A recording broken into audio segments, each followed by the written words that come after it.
우리 오른손 들고 신호벨의 믿음 선포하도록 하겠습니다. 하나님은 우리와 함께 하십니다. 하나님은 문제보다 크십니다. 하나님은 하실 수 있습니다. 믿습니까? 네. 감사합니다.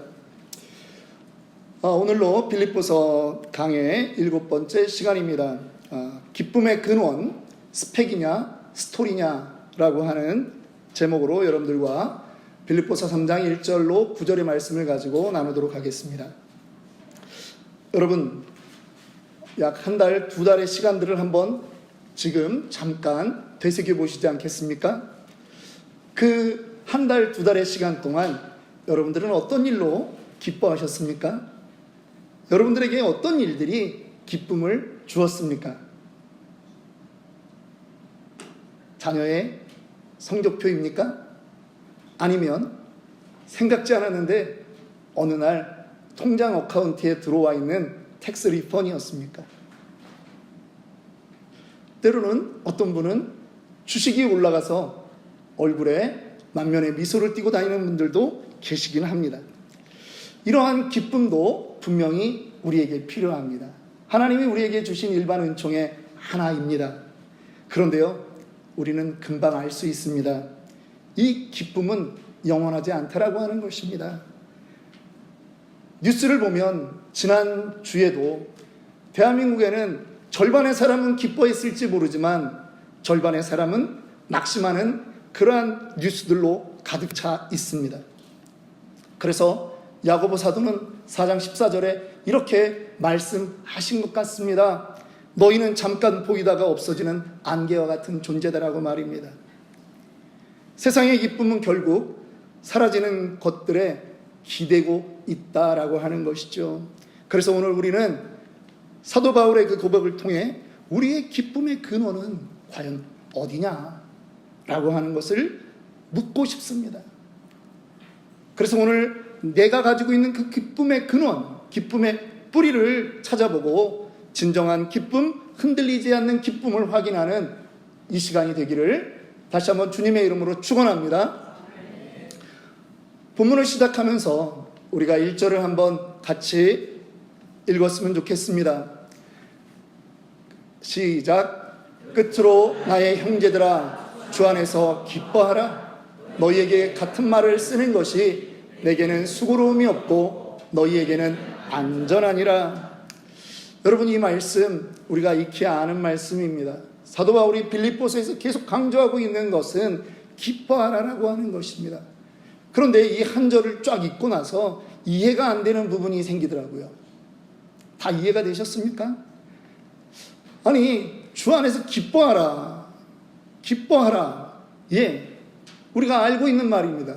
그런데 마지막 구절은 너희에게 안전하니라, 이렇게 마무리를 짓고 있습니다. 기뻐하는 것과 안전하다라고 하는 것이 등식이 성립되지 않는 것입니다. 성경은 지금 같은 것으로 말하고 있는데 저는 그렇게 이해가 안 되는 거예요. 뭐냐 하면 기뻐하라 그러면 힘이 날 것이다. 기뻐하라, 네 얼굴이 밝아지면 사람들이 너를 보고 아, 너에게 정말 기쁨이 있구나 그렇게 생각할 것이다. 이렇게 말했다면 이해 못할 부분도 아니라는 거죠. 그런데 기뻐하면 안전해진다?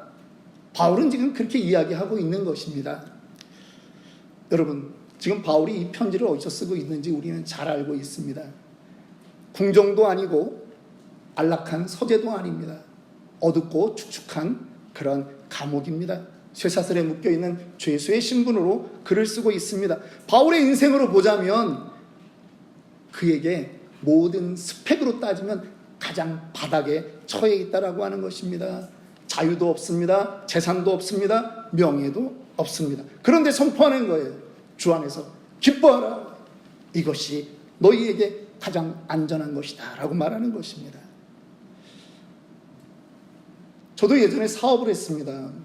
그런데 사업을 하다가 저의 잘못이나 그런 것이 아니라 갑자기 미국에서 2008년 리먼 브러더스 사건이 터지면서요, 환율이 급등하면서 중국에서 사업하는 우리에게까지 그 영향이 미치더라고요. 많은 것을 투자해 놨는데 두려움이 닥쳐왔습니다. 그래서 제가 선택한 것이 있었습니다. 당시 한국 돈 60만 원을 내고 2박 3일간 합숙하면서 막 웃는 훈련을 하는 웃음치료센터에 갔습니다. 웃음치료 세미나. 여러분 거기 가면요 막 웃어야 돼요. 화장실 갈 때도 안 웃으면 안 들여보내줘요. 예, 일 보고 나올 때 그냥 못 나와요. 웃어야 돼요. 데시벨이 올라가야 된다고 막 말해요. 살살 웃으면 문을 안 열어줘요. 그래서 나올 수가 없어요. 그러니까 2박 3일 동안 있는 동안 막 웃습니다. 제가 놀라운 장면을 보았습니다. 여자분 4분이 머리에 빵모자를 뒤집어 썼어요. 암 환자더라고요. 그런데 이분들이 3일 동안 나중에 마지막 시간에 퇴소할 때 고백하는 거예요. 진통제를 안 먹고 3일간을 지냈습니다. 웃음이 효과가 있습니다. 그렇게 이야기하는 거예요. 그때부터 저에게도 이상한 증세가 나타났습니다. 차를 몰고 출근할 때마다 혼자 웃는 거예요. 막 미친 듯이 웃어요. CD롬을 틀어놨어요. 무슨 CD? 웃음이 계속 나오는 CD. 그래서 미친 사람처럼 웃었어요. 사람이 없으면 막 박수치면서 웃고요. 발을 부르면서 웃었어요. 강대상이 무너질 것 같아서 더 이상 흉내를 못 내겠어요. 그런데 오늘 사도 바울이 우리에게 기뻐하라고 하는 그 말이, 그러면 너 이 감정 컨트롤 좀 해라, 그런 뜻이었겠냐는 거죠. 마인드 컨트롤 좀 해라, 그런 것이었겠냐고 하는 거죠. 아닙니다. 바울은 지금 단순한 긍정의 힘이나 웃음 치료의 차원으로 마인드 컨트롤을 이야기하는 것이 아니에요. 세상은 여전히 말하죠. 좋은 스펙을 가져라. 그러면 너의 미래가 안전할 것이다. 은퇴가 두렵습니까? 세상은 말합니다. 좋은 스펙을 지금이라도 늦지 않았으니까 가지십시오. 그러면 은퇴 후에도 안전할 것입니다. 그런데 바울은 그렇게 이야기하지 않는 거예요. 기뻐하라. 주 안에서 기뻐하라. 이것이 가장 안전하다라고 말하는 것입니다. 여러분, 이것이 복음의 역설이라고 하는 것입니다. 믿으십니까? 환경과 조건을 뛰어넘는 그 기쁨, 바로 우리 영혼의 안전지대인 것이죠. 이 기쁨이 안전이 되는 그 비밀의 열쇠가 있습니다. 바로 이 한마디입니다. 주 안에서. 한번 따라합니다. 주 안에서. 주 안에서. 예수 그리스도 안에서라고 하는 것입니다. 이것은 단순한 구호가 아닙니다. 다윗도 고백하는 것입니다. 시편 28편 7절에 제가 오늘 헌금 기도를 하면서 했었지만, 여호와는 나의 힘과 나의 방패시니 내 마음이 그를 의지하여 도움을 얻었도다. 그러므로 내 마음이 크게 기뻐하며 내 노래로 그를 찬송하리로다. 바울도 고백하는 거예요. 우리의 기쁨과 안전은 우리가 가지고 있는 스펙에 있는 것이 아니라는 것입니다. 누구에게 연결되어 있느냐, 그 안에서의 기쁨이 바로 그 안전을 보장한다라고 하는 것이죠. 어제도 미주 장신대 그 박사 졸업식이 있어가지고 갔습니다. 오랜만에 예전 신학교 때 함께 공부했던 목사님, 지금 부에나팍에서 사역하는 목사님을 잠깐 만났는데요. 이분이 저희 페이스북을 함께 보고 있거든요. 근데 이야기하는 거예요. 목사님, 나는 목사님네 교회가 너무 부러워요. 그래. 아니 왜? 그랬더니 그분이 하는 거예요. 목사님네 교회는 애기 울음소리가 들리잖아요. 여러분, 지금 맨 뒤에 있는 우리 로운이가, 이게 성을 라스트 네임을 같이 붙여야 돼. 우리 이로운이, 이로운 우리 이 아들이 엄마랑 있을 때, 할머니랑 있을 때, 아빠랑 있을 때 이 아이가 웃는 거예요. 누구와 연결되어 있기 때문에? 가장 안전한 분과 연결되어 있기 때문에 그 안에서 이 아이는 기뻐하고 안전을 누린다라고 하는 것이죠. 지금도 이 금복주같이 생긴 아이가 저 뒤에서 방긋방긋 웃고 있습니다. 성도 여러분, 한번 우리의 삶을 한번 돌아보면 어떨까요? 여러분을 지탱하는 그 기쁨의 기둥은 무엇입니까? 혹시 그 기둥이 무너질 때 여러분들의 신앙도 무너질 가능성이 있다면 우리는 혹시 잘못된 기둥 아래 있지는 않습니까? 바울이 말하는 것입니다. 참된 기쁨은 오직 주 안에서, 오직 예수 그리스도 안에서 존재한다라고 하는 것이죠. 예수 그리스도의 임재와 그분의 성품과 그분의 약속이 우리에게 기쁨은 물론이요 안전까지 보장한다라고 하는 것입니다. 그래서 데살로니가 전서 5장 16, 17, 18절에 사도 바울은 강력하게 우리에게 권하는 것이 있습니다. 함께 고백합시다. 항상 기뻐하라, 쉬지 말고 기도하라, 범사에 감사하라. 이것이 그리스도 예수 안에서 너희를 향하신 하나님의 뜻이니라. 믿으십니까? 지금 바울은 1절부터 지금 강하게 우리를 예수 안의 기쁨으로 인도하고 있는 거예요. 기쁨의 방향이 육신으로 흐르는 것을 막고 지금 예수 안에 있는 기쁨으로 우리를 인도한다라고 하는 것입니다. 왜 이렇게 사도 바울은 1절부터 이렇게 강하게 이야기할까요? 2절을 한번 보겠습니다. 개들을 삼가고 행악하는 자들을 삼가고 몸을 상해하는 일을 삼가라. 우리는 성경을 그래도 어느 정도 아는 사람이고 읽은 사람이죠. 성경을 읽을 때 반드시 주의해야 되는 것이 있습니다. 반복되는 단어가 있다면 그 구절은 너무나 중요한 구절이다. 오늘 한 절에 무려 3번 삼가하라라고 하는 말이 있다라고 하는 거예요. 개들을 삼가고 행악하는 자들을 삼가고 몸을 상해하는 일을 삼가하라는 거예요. 여러분, 여기서 말하는 개가 지금 돌아다니는 멍멍이겠습니까? 그렇지는 않을 거예요. 바울이 아주 이들을 경멸하며 하는 그러한 표현이라고 하는 것입니다. 그 당시에 바울이 소아시아를 전도하고 다녔습니다. 이제는 그리스 지역으로 이제는 전도하며 건너왔습니다. 로마에서도 교인들을 통해서 로마 교회가 생겼습니다. 그런데 아니, 교회가 생기는 곳곳마다 거짓 선생들이 나타나는 거예요.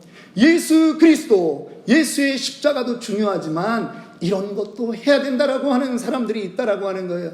율법을 지켜라. 율법을 지켜.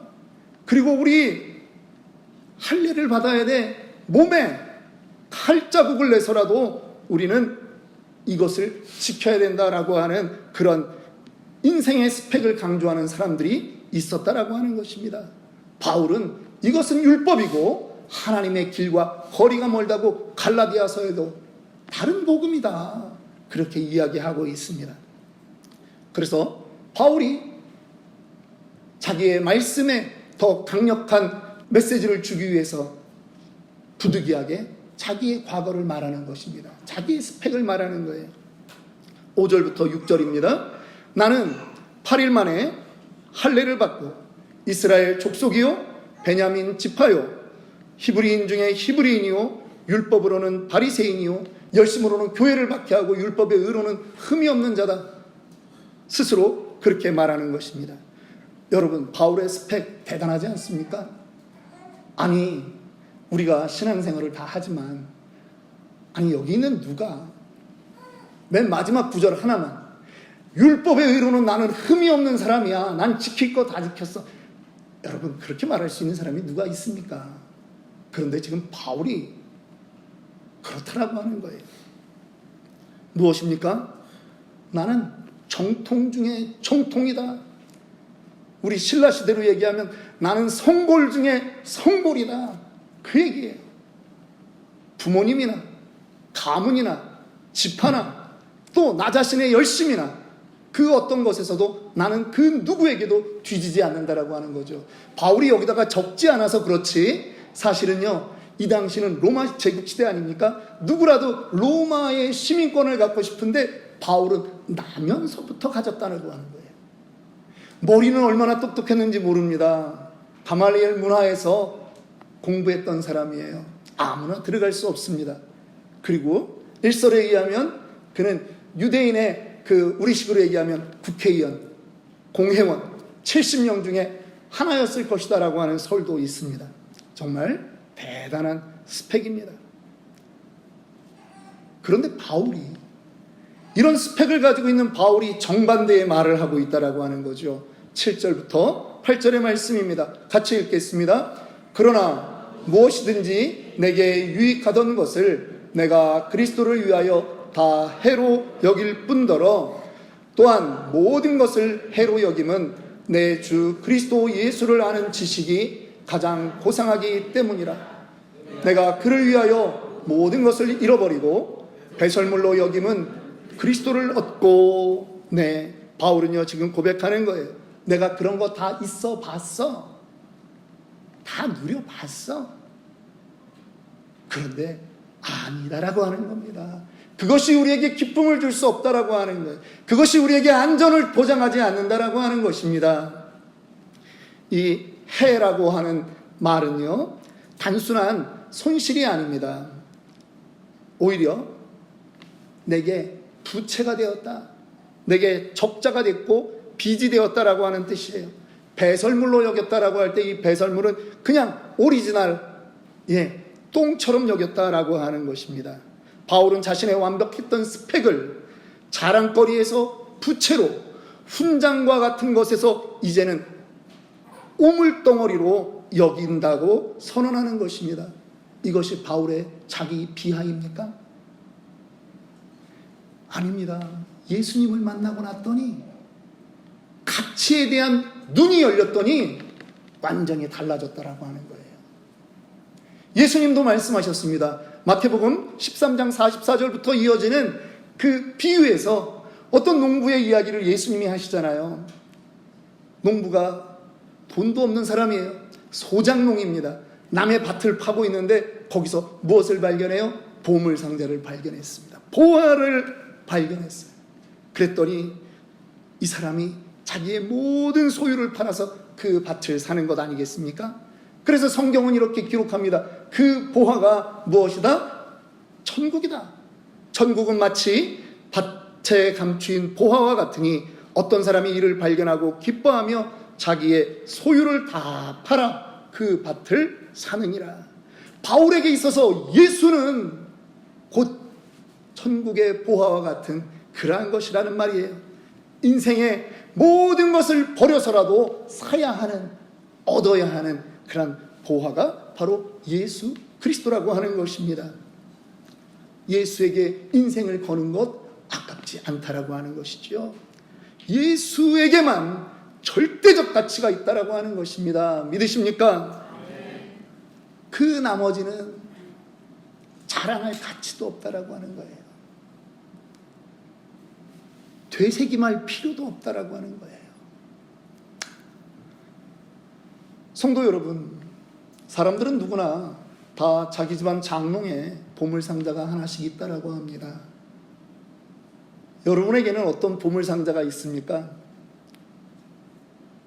가끔씩 열어가지고 그 안에 있는 거를 만지작하고 꺼내보는 그 보물상자 말입니다. 옛날에 자기가 뭔가 잘해서 얻었던 상장, 대학을 다니면서 장학금을 받을 때 나왔던 장학증서, 명문대학의 졸업장 혹은 표창장, 그러한 자랑거리, 아직도 그것에 여러분들의 기쁨을 두고 계십니까? 혹시 초등학교 때 딱지치기 하면서 내가 가지고 다니던 그 딱지, 이것만 가지고 있으면 동네 애들 그 딱지를 다 딸 수 있었던 그 아주 빳빳하고 좋고 잘 안 넘어가던 그 딱지, 아직도 보물상자에 넣어놓고 그것을 가끔 꺼내서 만지작거리면서 과거에 이랬지 라고 하는 분 계십니까? 그러면 옆 사람이 잘 돌봐주셔야 돼요. 관심이 필요한 분이에요. 잘 돌봐주셔야 돼요. 그것을 버리고 우리는 더 고상한 것을 추구해야 될 때가 되지 않았습니까? 말씀을 준비하면서 저는 올해 초반에 중국의 연변과기대, 사실 우리 백시영 목사님이 14년간 사역했던 곳이기도 한데요, 그 학교가 완전히 중국인들 손으로 넘어갔습니다. 그 학교를 세우기 위해서 한국과 미국의 기독교 단체들은 물론이요, 개교회들이 얼마나 많은 헌금을 해서 그 학교에 그 아름다운 캠퍼스를 만들고 교수들을 후원하며 그렇게 했는지 모릅니다. 많은 분들이 그 학교가 유지되기를 위해서 기도했는데 응답은 없었고 끝내 주도권이 이제 중국 손으로 넘어갔습니다. 이 소식을 들으면서 생각났던 한 가지 일화가 있습니다. 그것은 뭐냐 하면, 연변과기대가 기독교 백그라운드에서 생긴 학교이다 보니 미국의 여러 기독교 학교들하고 자매결연을 하는데요, 특별히 캘리포니아에 와서 자매결연을 할 때 제가 아는 목사님이 그것을 주선하고 그 행사 자리에서 있었던 일을 이야기해 주신 일이 생각났습니다. 미국 쪽에서 목사님이 예배를 인도하게 되었습니다. 그런데 설교자로 세워진 분은 인디언 목사님이셨습니다. 이 인디언 목사님이 설교를 시작합니다. 그러면서 무거운 목소리로 미국의 역사를 이야기하는 것입니다. 평화로운 이 땅 미국 대륙 평원에 어느 날 백인들이 들어왔습니다. 우리 인디언 원주민들이 살던 땅은 점점 백인들의 살인에 희생되었습니다. 백인들은 살려달라고 하는 우리의 아이들과 부녀자들도 무참히 죽였습니다. 우리 인디언들의 간구는 바람소리와 함께 사라졌고 우리의 소중한 문화도 사라졌습니다. 아니, 지금 무슨 자리입니까? 지금 두 대학의 자매결연을 하는 자리인데 인디언 목사님이 우리가 이렇게 손해를 봤다, 피해를 입었다라고 말하는 거예요. 그 자리에 있었던 관계자들이 모두 당황했습니다. 아무도 말은 못하지만 도대체 이 설교가 이 두 학교의 자매결연에 도대체 무슨 관계가 있다고 이 설교를 하느냐. 아니, 판을 깨도 유분수지 어떻게 이럴 수가 있느냐라고 하는 그러한 생각이 올라오는데 이분이 계속 설교하는 것입니다. 우리는 백인들 때문에 너무나 많은 것을 잃었습니다. 그러나 우리가 모든 것을 잃었지만 가장 소중한 예수 그리스도를 백인들을 통해서 우리는 받게 되었습니다. 이제 우리도 예수 안에서 영원한 생명을 얻는 그 구원의 기쁨을 누리는 영광의 사람들이 되었습니다. 중국에서 여러분들의 학교가 잘 되기보다는 아마도 손해볼 일이 더 많을 것입니다. 그러나 그 땅에 복음이 뿌려지는 것으로 여러분들의 그 가치를 귀하게 생각했으면 좋겠다라고 하는 그러한 메시지로 설교는 마무리되어졌습니다. 여러분, 혹시 여러분들이 기도하는 기도의 제목들이 있는데 그것이 이루어지지 않아서 마음에 힘들고 슬프십니까? 여전히 오늘 기쁨이라고 하는 이 단어를 들으면서 우리 한켠에 응답받지 못한 그 기도 때문에 힘드십니까? 만약 그렇다면 아직 포기하지 마십시오. 그러나 그것보다 더 중요한 예수 그리스도를 놓치지 마시기 바랍니다. 스펙을 위해 그리고 성취를 위해 달렸던 한 사람을 소개하고 말씀을 마치려고 합니다. 그는 야곱이었습니다. 그의 인생은 스펙을 쌓기 위해 처절한 투쟁을 했던 인생으로 볼 수 있습니다. 형을 속였고 아버지를 속였고 외삼촌을 속여서 그는 마침내 거부가 되었습니다. 성경은 그를 거부라고 그렇게 기록하고 있습니다. 그런데 그의 이 스펙이 형 에서를 만나야 되는 그 순간에는 아무런 작동도 하지 않는 것입니다.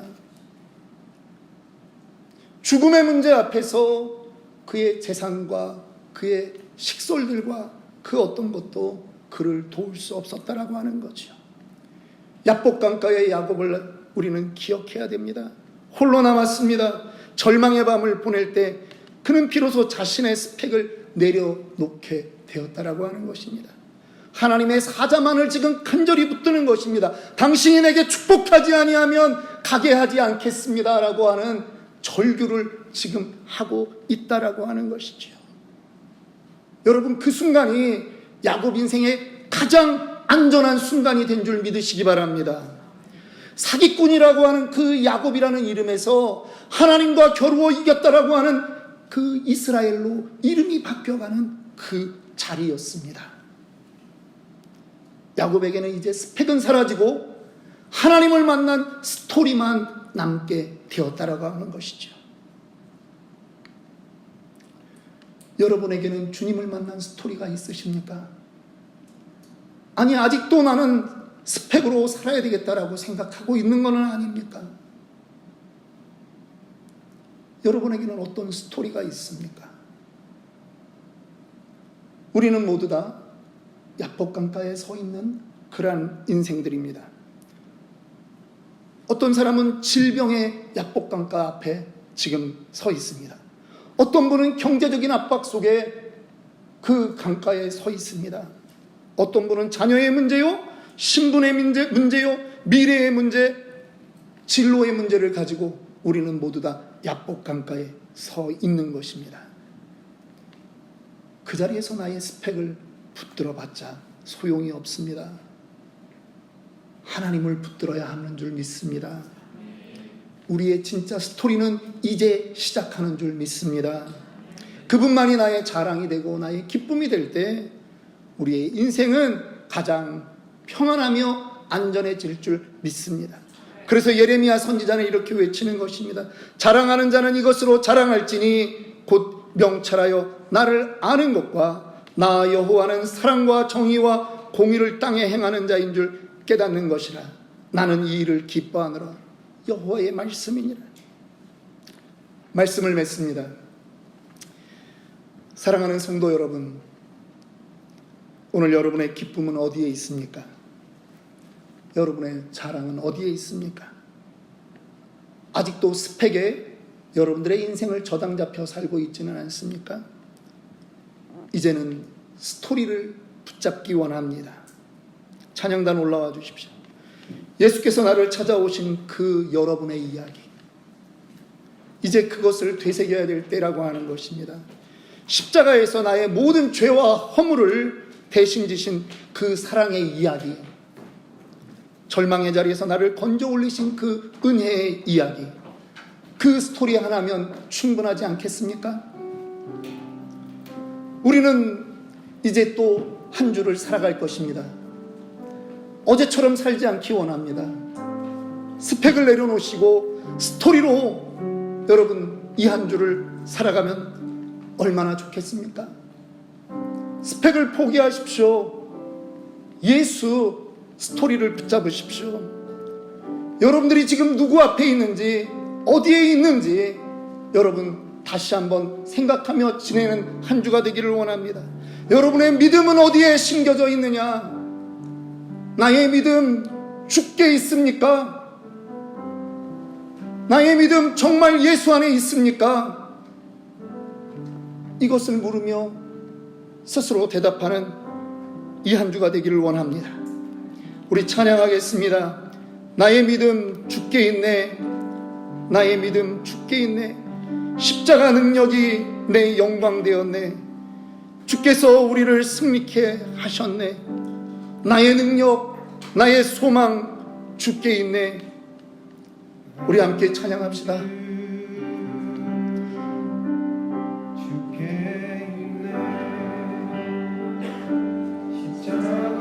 능력이 내 영광 되었네.